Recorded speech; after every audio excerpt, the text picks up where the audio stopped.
अस्सलाम वालेकुम जी। मेरा नाम सईदा ज़ैनब है। सईदा तो मैं जेड़ा मेरा घरैआला बमार है। मेरे दो बच्चे छोटे, 4 बच्चियां ने। बच्चियां शादीशुदा ने।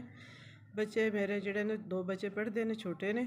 मेरा हमद बमार है, उसदे पेट च पानी है, नाले उसनूं जरकान है, नाले तिली वधी है, नाले उसदे गुरदे इत्थों सज्जा गुरदा सुंगड़ गया, दूआ च ककरी वधी।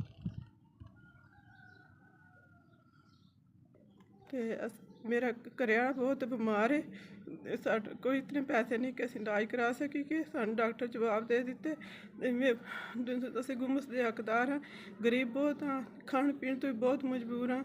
डॉक्टर दवाई लिख दी है, साढ़े को दवाई नहीं लैन आउंदी है। भी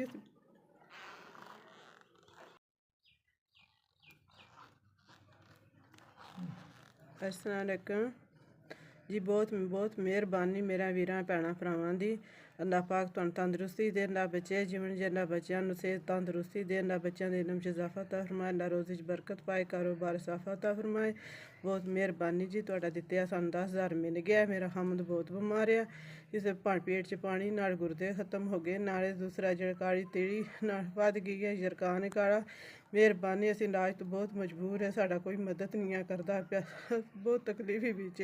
मेहरबानी जिन्हें हैल्प की कि अल्लाह तुहानू तंदरुस्ती दे, सेहत बख्शे, अल्लाह सोना तुहाडी पूरी फैमिली च अल्लाह सोना इस इतफाक रिज़क दे, अल्लाह रिज़क खैर बरकत अता फरमाए। मेहरबानी बहुत चौखी हैल्प करने दी।